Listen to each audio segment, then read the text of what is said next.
Hello વિદ્યાર્થી મિત્રો, welcome to infinity maths and reasoning.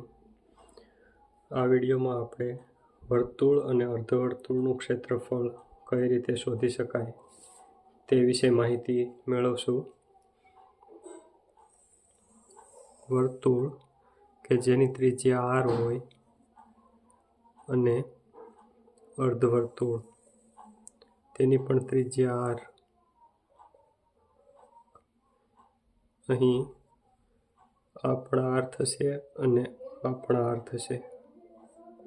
આ 2r ડિસ્ટન્સ એ તેનો વ્યાસ થશે. અહીં પણ વ્યાસ d થશે. હવે વર્તુળનું ક્ષેત્રફળનું સૂત્ર છે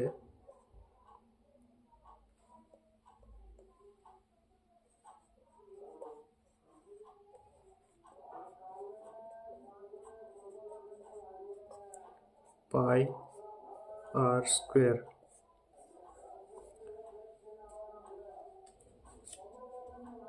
તો તેના પરથી આપણે અર્ધવર્તુળનું ક્ષેત્રફળનું સૂત્ર લખી શકીએ પાઈ r સ્ક્વેર બાય 2. કારણ કે આખા વર્તુળનું ક્ષેત્રફળ જો પાઈ r સ્ક્વેર હોય તો અડધા વર્તુળનું obviously pi r square by 2 થાય. અહીં વર્તુળની પરિમિતિ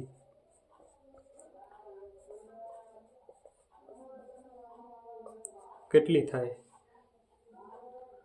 તો વર્તુળની પરિમિતિ એટલે કે વર્તુળની પેરીફેરી, જે ફરતી લાઈન દેખાય છે તેનું માપ 2 પાઈ r.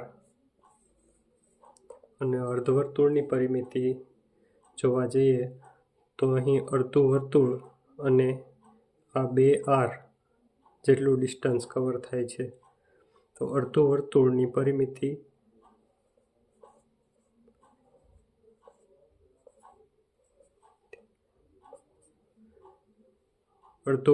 પરિમિતિ મીન્સ કે 2 પાઈ r બાય 2 પ્લસ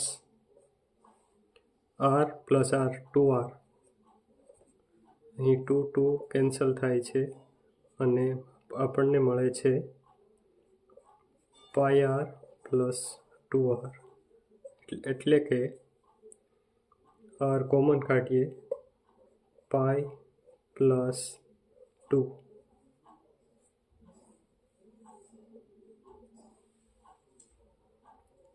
આવા જ વિડીયો જોવા માટે અમારી ચેનલ સાથે જોડાયેલા રહો.